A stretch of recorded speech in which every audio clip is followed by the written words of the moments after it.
And we're back. It is COMP123, and it's the summer 2016 semester at Centennial. We're doing Programming 2. It's week 13, part 3 of our broadcast.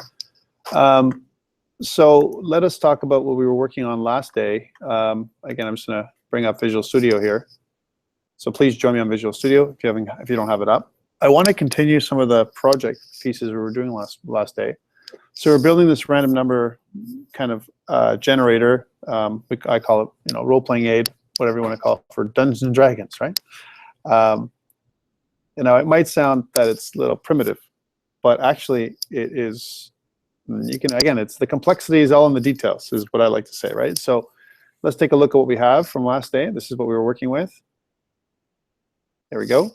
And again, it generates a random set of abilities. So let's say I want to swap my charisma, this ability, with my strength, right? I can't change anything manually. It's on read only. I can select it, but I can't change it.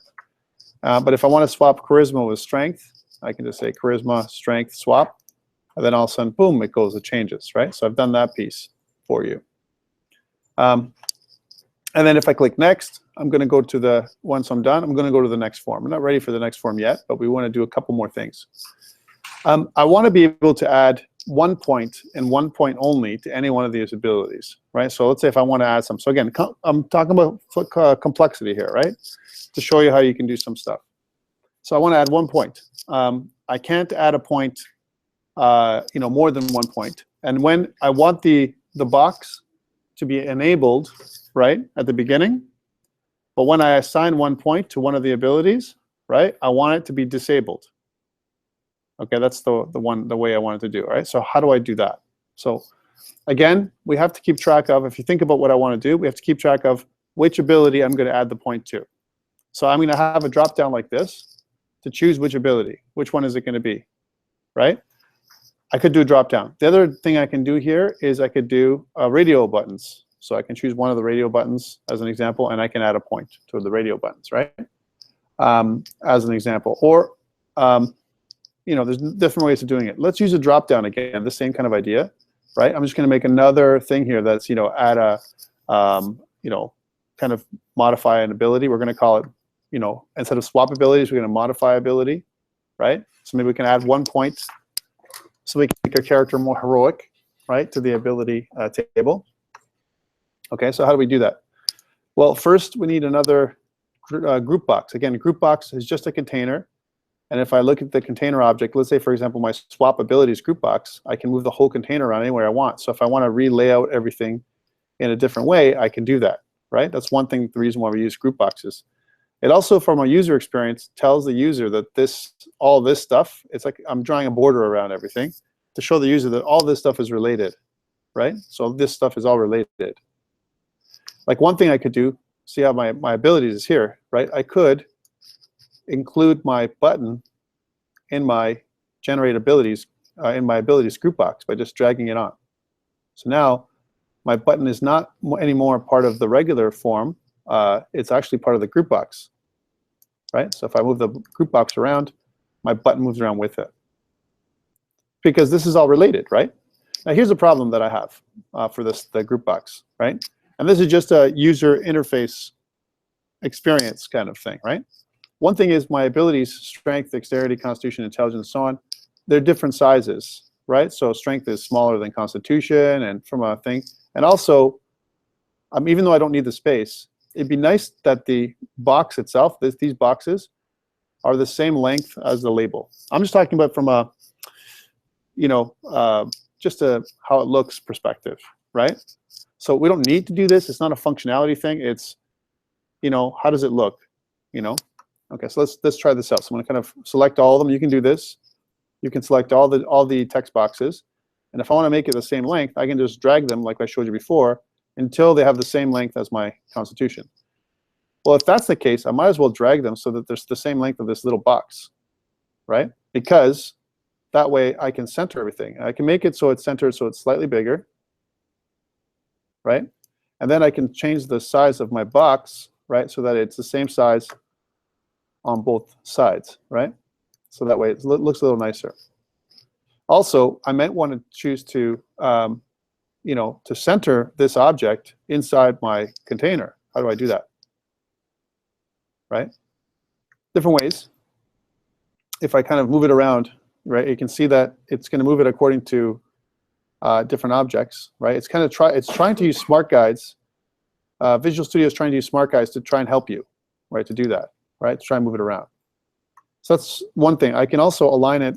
If I click more than one, right, you can see that I'm getting an alignment from alignment perspective. Make same height. Align tops, right?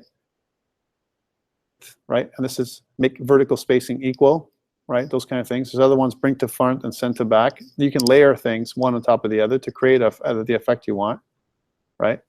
I'm going to leave them the way they are, but this is the boxes. Then now what I can do is I can try and center my my button, right, so that it's the same size, so it looks a little nicer, right? So I've got my button in here, and now when I run these things, I mean, again, it depends on how you want to set things up, of course, right? Like, I mean, you may not like this button over here, but it makes sense that it's underneath the abilities. I mean, I can generate my abilities here, kind of thing, and then when I have the ability that I want, I can then, the ability range, like, obviously, this is a bad one, right? 6 low, right? But I'm saying if you want, let's say you like this one, and then I want to swap charisma. Again, let's say charisma was the one. I want to swap it with strength. So to make it a stronger character, you can do that, right? All right. So just wanted to mention this because some people ask, like, from a how's it looking perspective, how does it work? Let's add in another group box. So again, it's under the containers. I'm going to add another group box here. That's going to go right underneath the swap abilities, right? So there's like the other group box I'm adding in. I'm going to make it the same size just because I want to make it so that it matches with what we have already. And in my properties, here's my properties. What I want to do is I want to, in my properties box here, and down in here, I want to change everything to the same. So again, I'm going to choose, like, I think I chose a 12 point. If you're always kind of concerned about what it is, you can see that Lucida Sans 12 point. I could have copied the box too, but that would copy everything with me, right? Maybe that would save time, but I want to try and start from scratch again. So this is going to be the modifiability group box. So this is swap abilities. So I call it the swap group box, right? Swap group box. This is going to be the modify group box, right? So modify group box. Some people asked, do I really have to name everything? No, you don't really have to name. Should you name things? Yes, there should be some kind of consistency around the way you do stuff when it comes to your naming convention. So that way, when you come back to it, you remember what it is. It's not now. It's a few years later, after you've worked on a project, and maintenance is the biggest cost, right? You come back and you're trying to figure it out, and then you're like, what did I do 5 years ago, or 1 year ago, or half a year ago on this project? I can't remember, right? How does this thing work? I don't remember, right? Because it's been so long. That's why we have documentation.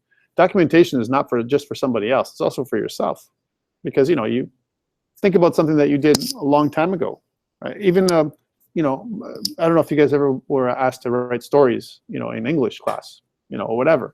You wrote a story in English class, and then you ever try and read that story again, like the one from before, right? You go back and you look at it and you're like, what was I thinking? Because your mind has changed, right? You're a different person than you were back when you wrote the story, right? Same thing when you're writing code, right? You go back, you're looking at your code and you're like, what was I thinking, right? Why did I write it this way? Well, it's the way you wrote it back then, right? Same thing with this. So let's just change this group box. So it's going to say modify abilities, modify abilities. Now here I want to put something that says add 1 point to the ability, to one ability. Add 1 point to one ability, or something like that. This is a very simple scenario because I can make it more difficult, because I can say something like add 2 points. Add 2 points, to your abilities, right? So I have number of points left. You add a point, then number of points goes down to 1, right? And then you can subtract a point, add and subtracting points to these numbers, right? But we're just going to make it easy. We're going to say add a point to one ability, right? So I'm going to grab another toolbox.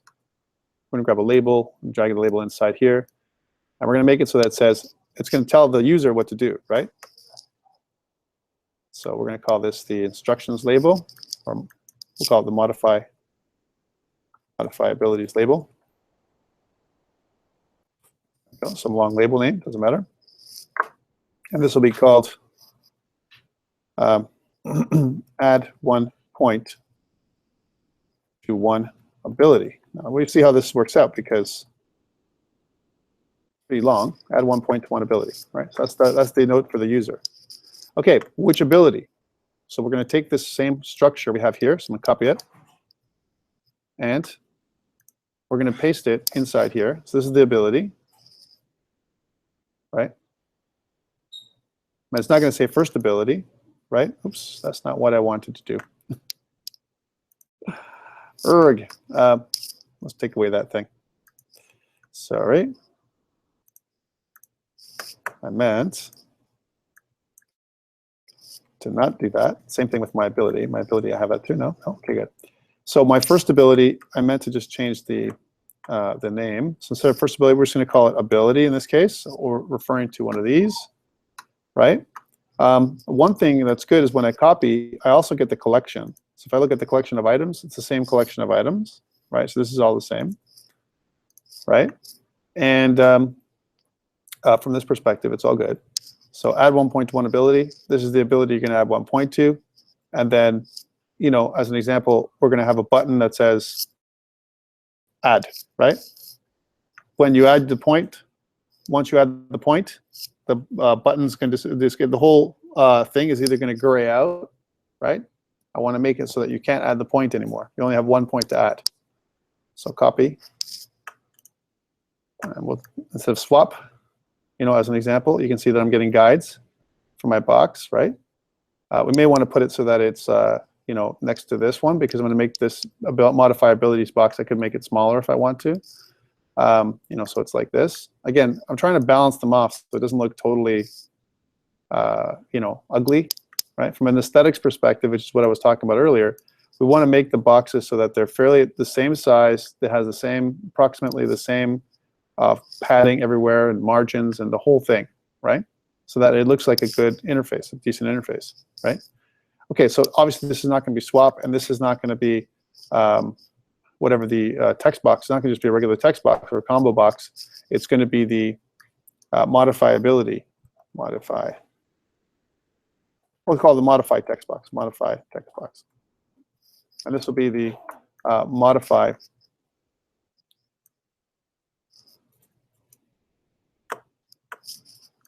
instead of modify, right? And it'll be the modify button.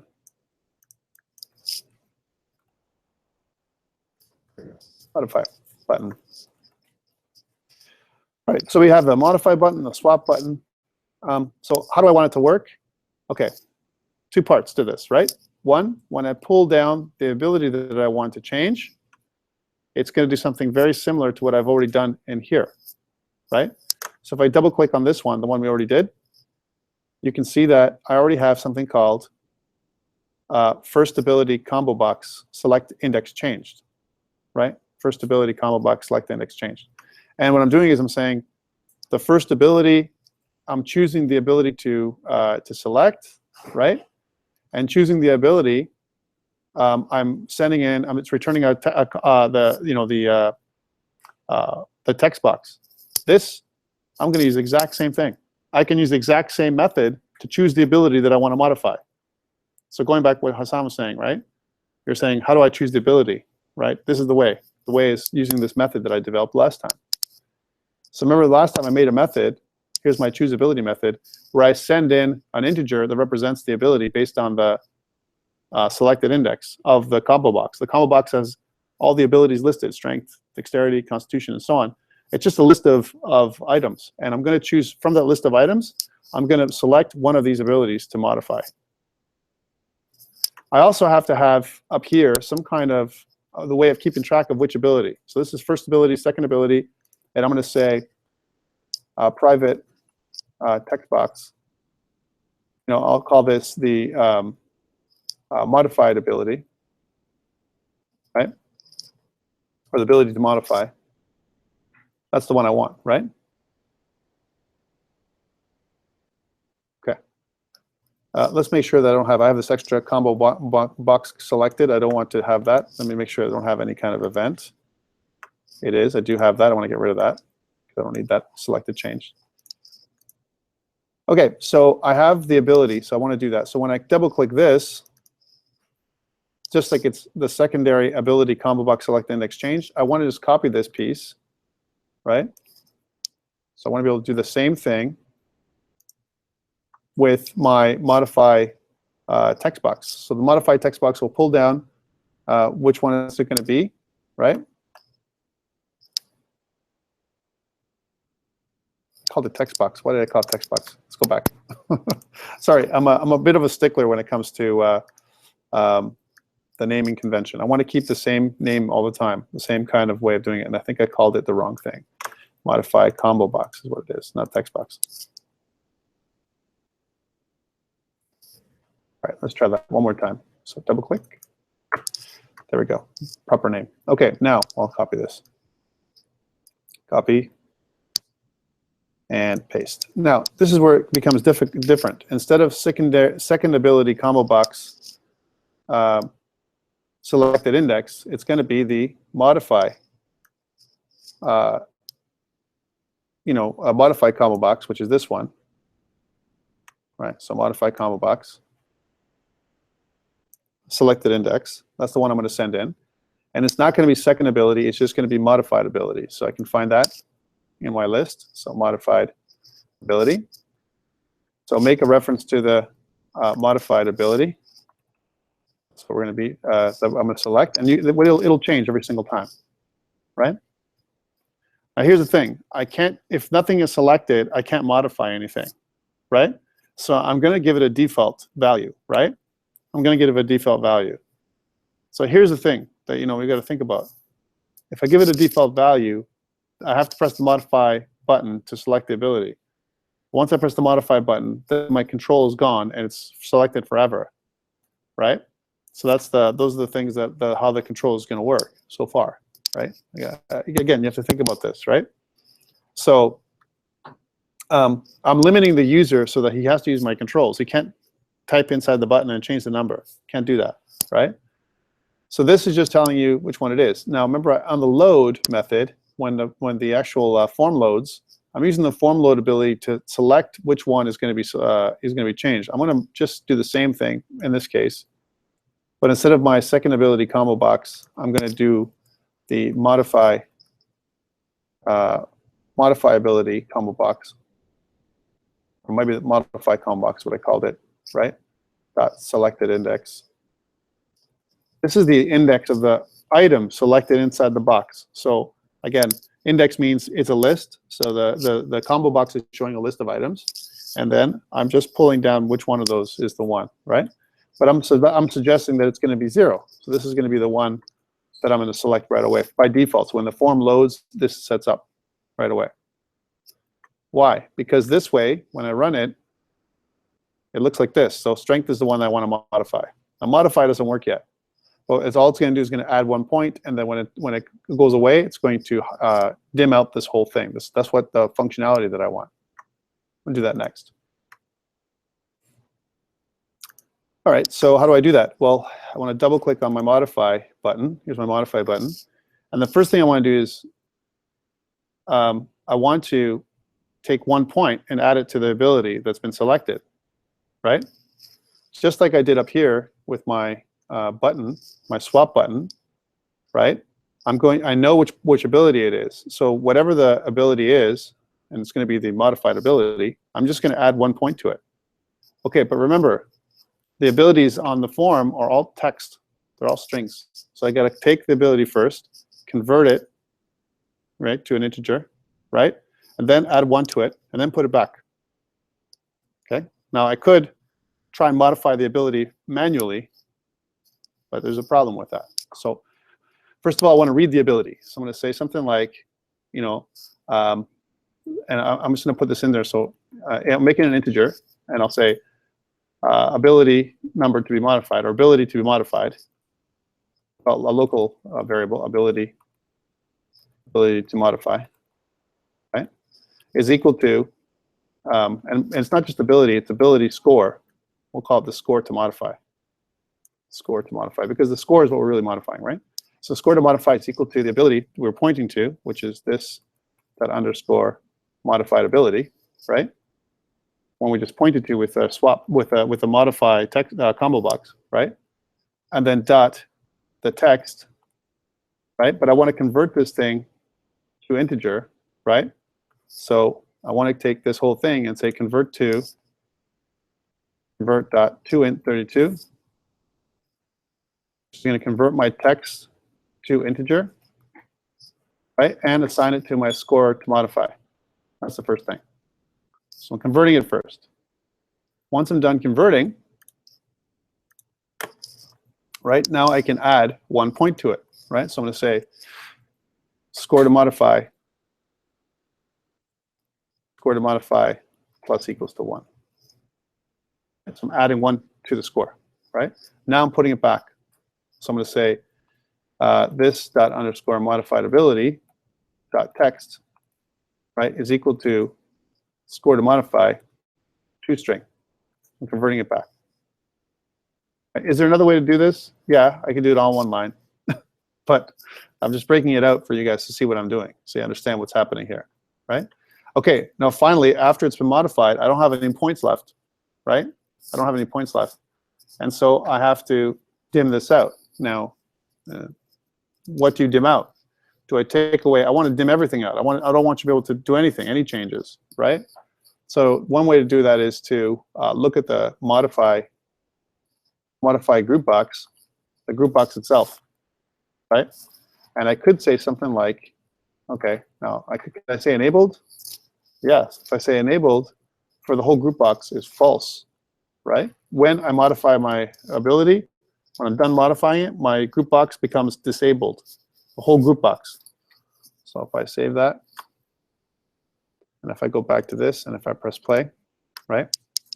Then if I choose strength, I'm gonna leave it on. Let me roll a nicer one here. That's pretty good. But I want to move my constitution to my strength, right? So I want to swap that out. So strength and constitution, swap. Use that, and then I want to raise my dexterity, let's say, to 15, right? So I'm going to say change it to dexterity, right? So this one here, and I want to modify this by 1. So modify. Now look, oh, it's dimmed out. I can't do that anymore. I can't modify anything anymore. It's dimmed out because as soon as I updated this one, right? It's done. Now here's the good thing. I can still swap it, right? I don't have to leave it there. If I'm not happy, I can move the 15 to the constitution again. So I'll swap it again if I want to. Right? So once it's modified, it's just a score, and I can move it around. Right? Nice. But what if I had more than 1 point? So add 2 points to one ability, right?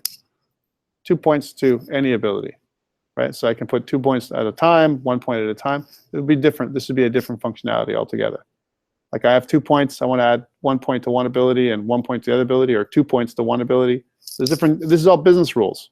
Like what if the rule says you can only add 1 point to each ability, but you can modify 2 abilities, not just 1, right?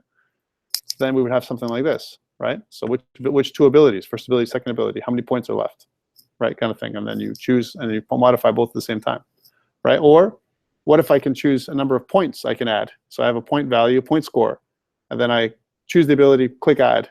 Okay, now I have 1 point left. Choose the ability, click add. Now I have 0 points left, and it grays out, right? Different ways of doing it. So we're going to leave it like this because this is enough, right, for this one. But I wanted to show you how to gray out. The reason for this whole thing was, and I've been doing this with you, focusing on some controls to give you more information about controls. Again, on your exam, I'm going to ask you to do some stuff like this on controls, right? Some, dimming out, maybe enable, disable, those kind of things, right? I want to be able to, add a point, modify an ability, it's okay. But I want to go to the next screen, and when I click next, I want to port the character information, the abilities, to the next screen, right? Let's do a couple modifications to the project. First of all, what I want to do is I want to change the generate form to ability generator form. Right, because I think I'm done with it. So I'm going to just change the name. So ability generator form, right? It's going to ask me if I want to change things. I'm definitely going to change it. And one more thing I want to do to the form is that instead of generator, which is what it says, I want to change the name to ability generator. So ability generator, there we go. All right. Now, one thing to note, that what I've done here, right? So I've got my first form. This is my first form. I'm going to go to my next form, and the next form that I want to make, right? I have my abilities, and I want to put them, start putting them stuff. I want to choose, you know, a couple of other things. I want to choose race. In D&D, there's different races you can choose from, right? For example, dwarf, elf, you know, in the game, those things, right? Human, and I don't know, some other races. We're going to make that choice. And then, but I want to remember what I've chosen here when I go next. How do I remember those things? When I click next, it's got to be able to remember. We're going to have to come back to this form eventually because we're doing something with the numbers, those things. You know, we're doing something.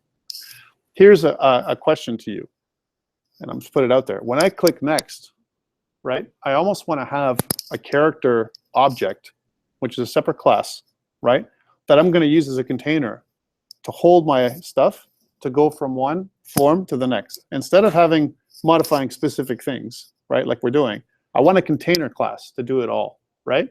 This is a little bit more complex, but it's going to help us at the end.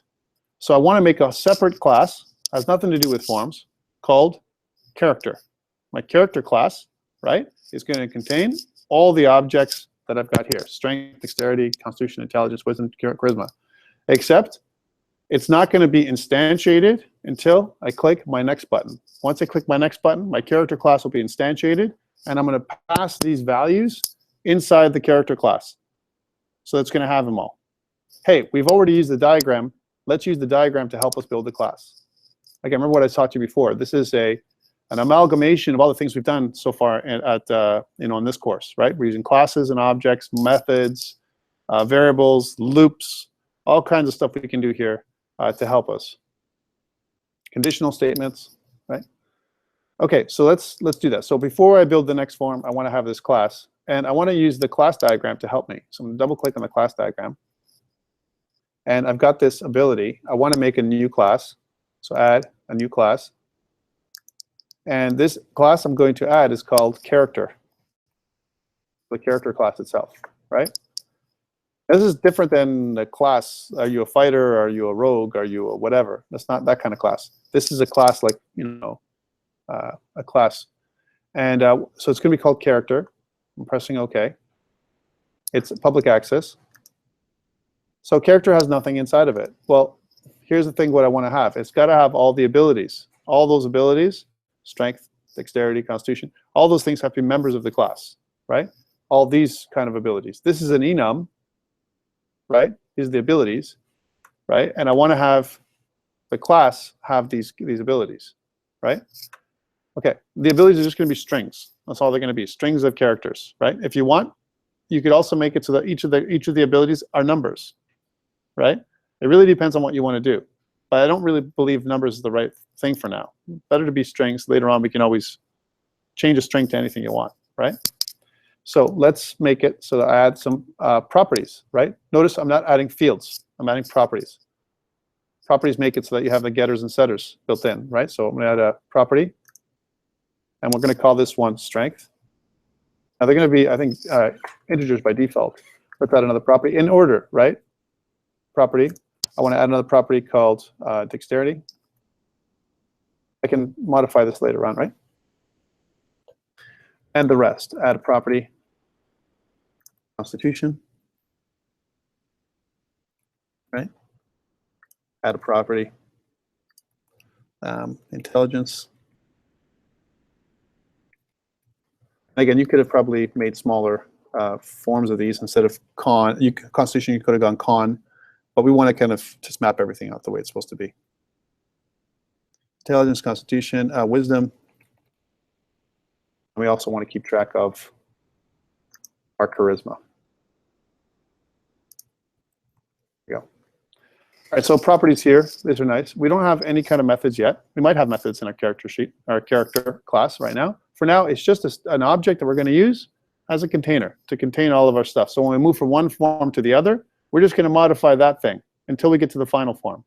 When we get to the final form, we're going to take the information from that class and spill it to the form. So I don't have to pass from one form to the other every single time, which is pretty ugly, right? I'm going to use the class to do that. Let's just double click on the class, which is going to show us what the class looks like. Here's our strength, right? And dexterity, constitution, intelligence, wisdom, charisma, right? You can see that this is mapped out the way I want it to. These are our things here. And right now, they're all integers, right? I want to change all these integers so that they're not integers anymore. I want to change them so that they're strings, right? So the way to do, there's two ways to do that. I could do that here, going inside here, or if I go to the class diagram, right? Remember that I have two pieces of it, right? I have this other thing down here called class details that I can put up. Here's the class details. Class details is another window, right? So you can, if you want to find that window, if I go to view, and if I go to, these are all the different objects that they have here. If I want to see the other window, I want to see class details, I'm sure I can find it right here at the bottom, right, of the other windows under view. So view, other windows, class details, if you want to get what I got. All right, so I want to change this type from an int to a string. I want to choose the type, and I might as well copy it, and everyone else is going to have the same thing. So kind of this one, they're all going to be strings, right? An int string.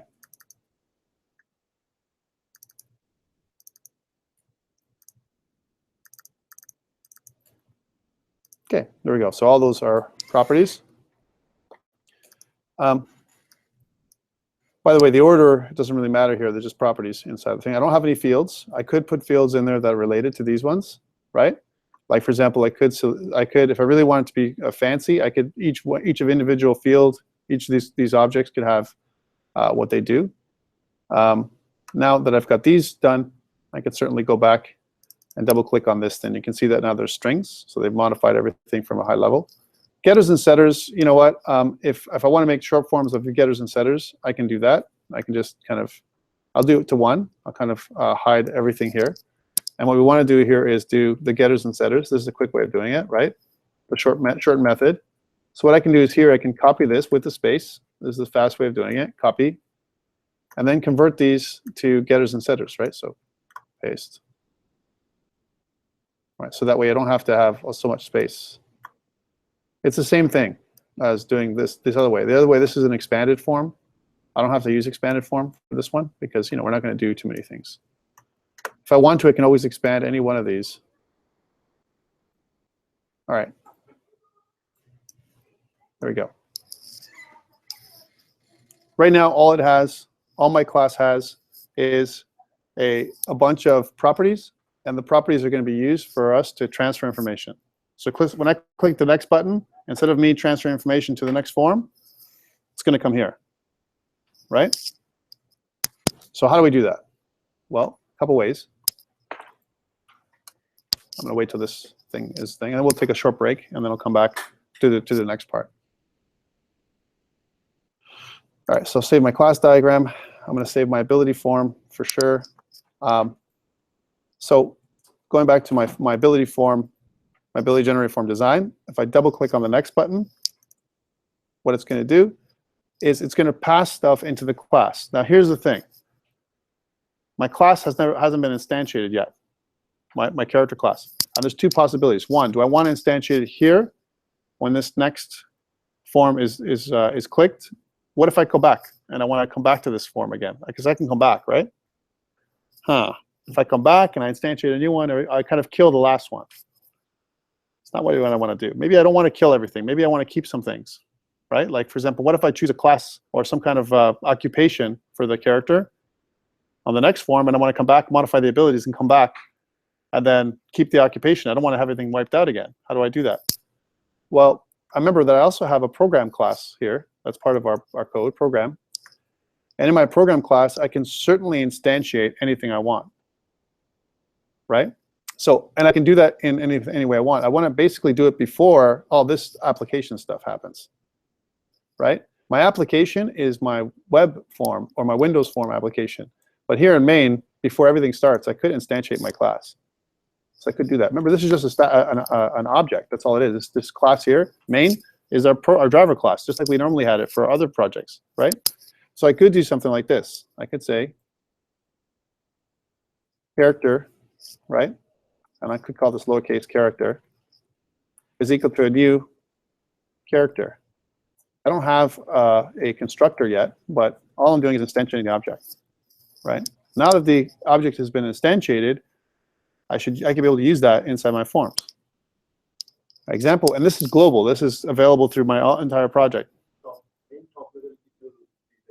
Yes, like it's part of my. I'm instantiating it here as an object, right? And what I want to do here inside my ability form, right, is I want to pass information to that class, right? So for example, I can say something like when I click next button, every time I click the next button, it's going to take the ability that I have right now and pass it into there as a string. So again, I want to say character, right? Because it's part of my character. It's not character capital C, it's character lowercase c, right? So what do I want to say? I want to really say program.character, right? Oh man, I don't have access to it. So how do I make it? I'm just putting it out there to you guys to see. How do I make it so I have access to this thing, right?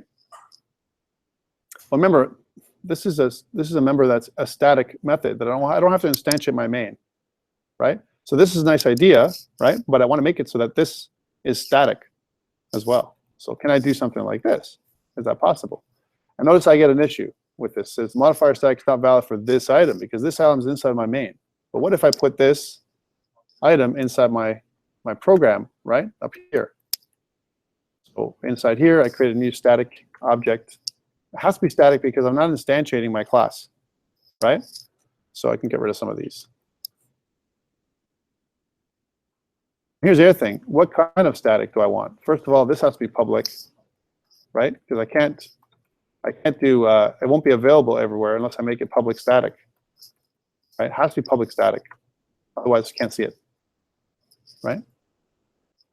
Public static character, da da da da. Okay, now if I go back, and if I look at program, right, I could do something like character. And notice that it doesn't show it unless I go program character, program.character. I can do that. That's pretty long. Program character, program character, program character. Whew, too long, right? So at the top of my thing here, why don't I just do something like I want to use program, and I do that. And what I mean by that is it would be the name of my project. So COMP123 summer 2016 lesson 13. Right, dot, and I want to make it the program. This program I want to be available to me, right? This whatever it is, program file, right? Instead of having it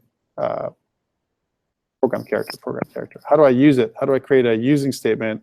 You know, does anyone remember how to do that? So I can use my program my character. Is there a way?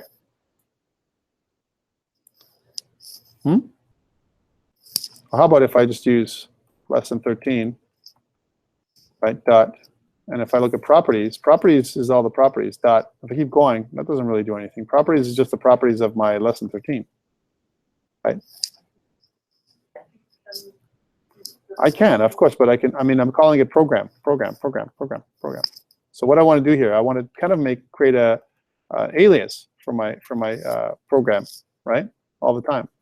So instead of program dot, because I'm calling the class, the static class, program dot whatever, right?